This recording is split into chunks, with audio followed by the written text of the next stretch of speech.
G'day everyone, welcome back to another video on the channel. In today's video, I'm going to be going over my top 10 best first year AFL players of this year's competition. We've been blessed with plenty of fresh talent across the board, from the likes of 𝐓𝐡𝐞 to Josh Ward to Joshua Shelley, and in today's video I'm going to be going over my top 10. Quite simple, the criteria for a player to qualify for this video is that a player must be a first year player in the AFL system, and they had to be recruited from last year's draft onwards. So either last year's draft, the SSP selection earlier this year, or even this year's mid-season draft. If you're going to enjoy today's video, make sure to leave a like and subscribe, that'd be much appreciated. And let's kick it off with my top 10. Rightio, kicking off today's video in 10th spot, and I do have Josh Rochelle from the Adelaide Crows, or Rochelle, however you do pronounce it. I still don't know.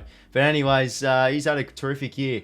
Of course, he did get injured in the second half of the season with a few hip problems, and now is out for the rest of the year, unfortunately. But I just feel the time he has been in the squad, he's been electrifying. He's been awesome as that mid-forward kind of hybrid, or general forward, more like it, when he has been in the side. Of course, the debut of Dreams versus Fremantle slotted home 5 goals, 14 touches. He was just absolutely sensational. Of course, he was going to have a bit of fall from grace and not show as dominant performances. He's kicked 17 goals for this season, played 15 matches, average 11.2 disposals. He's in my top 10, of course, because the glimpses that he has shown, that 5 goals against Fremantle, a few 3-goal display performances as well. He's been awesome when he has been in. He looks to be an absolute gun, and I've got him at 10th. Moving on now to 9th place in my list today, I've got 𝐼𝐗𝐿𝐴 𝐿𝐴 from St Kilda. The pick 11 has had a pretty nice season, a first year for the Saints. He was obviously touted as one of the best kicks in the draft class from last year, and he's really shown that across the wing for the Saints this year. He might not be a high, possession kind of player, but just whenever he has ball in hand, he just seems to be a smart footballer. He's very fluid, always in the right position at the right time across the wing, and has a really nice kick on him too. He's averaged 13.3 disposals this season, and just seems to be a fairly consistent first year player for the Saints already, and I've got him in 9th. In 8th spot now, I do have 𝐵𝐸. If you're going to be going over my top 10 list back in round 3, you wouldn't have 𝐵𝐸 in the top 10 at all. He could just not get a game. Played the first 2 rounds, got dropped. Then round 9 onwards, he's pretty much played every single game so far for the Crows. He's just been very good. Another wing player similar to 𝐼𝐗𝐿𝐴, but he just seems to be a tough footballer. A good user of it too. A gut runner. I really like how he does play. And he is heavily involved at both ends in between the arcs. He's averaging 14.4 disposals, 2.1 marks, 3.4 tackles, and he's starting to become a solid player in Matty Nix's side. In 7th position, I do have Marcus Weinhager, another Saint I've got in today's video. And not only has he been a good player generally on the ball when he has ball in hand, he's been a fantastic tagger already in his first season. A few notable tags he has done. He's kept Lachie Neale to 16 disposals, and also doing a fantastic tagging role on Tim Kelly, only keeping him to 4 touches. So he just seems to be a hard inside midfielder that also does have the ability to play forward. And to see him do a significant tagging role already early on in his AFL career against some pretty elite AFL mids, that is a good sign to see for Weinhager, and I've got him 7th on my list. In 6th position now, and I do have Josh 𝐓𝐡𝐞 from the Richmond Tigers, of course, one of the first key defenders taken in last year's draft, and this year he's been fairly solid, I'd have to say, along the likes of Robbie Tarrant and Ben Miller and Nathan Broad. I think he's lined up with those fellas pretty well. With only being dropped once or twice throughout the season, he's still gotten a nice amount of run of games into him. Just a very athletic defender, really good in the marking contest, and seems to be a good ball user across the defensive 50 as well. As a key defender, you're not really going to expect him to keep a lot of elite key forwards goalless. It's a key defender. They do take time to grow, but he has shown some really good sides for the Tigers this year. And also, he is, I'm pretty sure, top 5 a ranked player via champion data for his age as well. So I do have 𝐓𝐡𝐞 at 6th. Moving on to 5th place now, and I do have Connor McDonald from the Hawks. He's had a really nice year. I do feel he's played pretty much every single game for the Hawks this year, and I just love how he plays. That hybrid midfielder forward. He's very capable of sliding home a goal, and just seems to be a really smart footballer too. Has a good sense of the game and has a nice footy IQ. And he's a very skillful player, I do find as well. I just feel throughout the whole year, he's just been very consistent, playing almost every single game. As a first year player is something you really do want to see. He is pretty much improving with every game, I do feel as well. He's averaged 13.1 disposals, 3.2 marks, 1.8 tackles, 0.5 goals a game as well.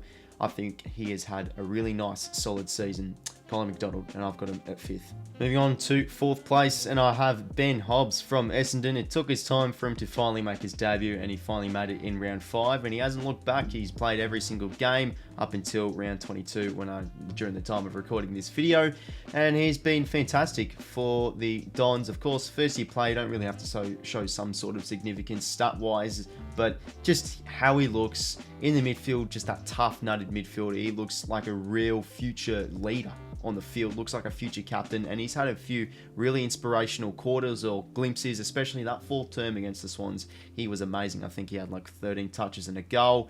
He just shows tremendous upside, and is generally a pretty good user of the footy too. He's a personal favourite of mine. I just really rate this guy. So he is averaging 14.4 disposals, 3.5 marks, 2.5 tackles. Pretty nice in disposal efficiency, around 75% as well. He's had a great year, Ben Hobbs. I've got him at 4th. Moving on to 3rd now, and I do have Josh Ward. A few of you are probably questioning how I have Ward so high. He has not played as many games as the other people in this list, but I just feel every time he does play, he just looks special. He's racked up plenty of the footy, especially the last 4 to 5 weeks. He's played some terrific footy, averaging very nicely in disposals and in score involvements, and he's just travelled really nicely along this season. Good first half of the year, then he did have those concussion problems and injuries that remained him out for a number of time from round 9 to round 16. Came back in round 17 and has been awesome. 34 disposals, 22, 26, 20, and 17. Classy footballer whenever he has the ball in hand. Usually good user of the footy. He's a very exciting prospect. He's had a very strong first year. And of course, he is off the field too. He is a true leader, a really good character as well. He's going to be an absolute superstar, Josh Ward. He's had a great first year. I've got him in 3rd. In 2nd place now, and I do have, of course, Nick Martin from Essendon. He was not taken in the draft. He was passed up, the 21-year-old from Subiaco, and he was finally picked up by the Dons in the preseason supplemental selection period. I'm pretty sure that's what it is called. And he was instantly elevated to national attention when he did have a significant debut,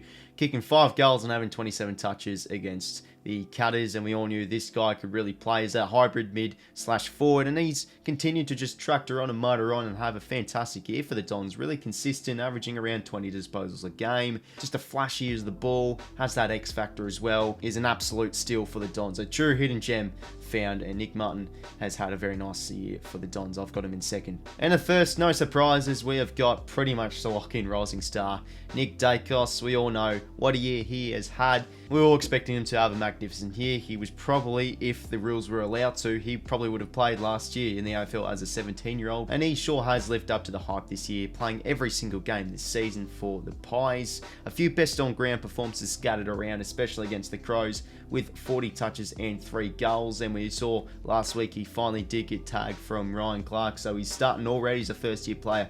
Starting to get tagged. He's going to be, of course, a true superstar.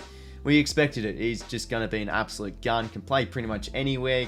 Half back, in the midfield, forward. And the amazing thing is already at his age and experience, just how he can control the play, his ball use. He's pretty much better than a handful of elite category kind of players in the competition. Of course, as expected, what a first year he's had, Nick Daicos. So everyone, they were my top 10 best first year AFL players of the 2022 season. Make sure to leave a like and subscribe if you wanted to enjoy today's video. And of course, there were a few players that I did leave out. A few notable ones is Paul Curtis, Tyler Sonsie, Jace Burgoyne, you name it. But I did want to try and include the players that have played at least 12, 13 sort of games to make it a bit more fairer. So feel free to comment down below and let me know what you think of my top 10 list. Would you add anyone else? Would you remove someone? Would you change it around? I'd love to hear your fellas' thoughts. So once again, fellas, thank you very much for watching today's video.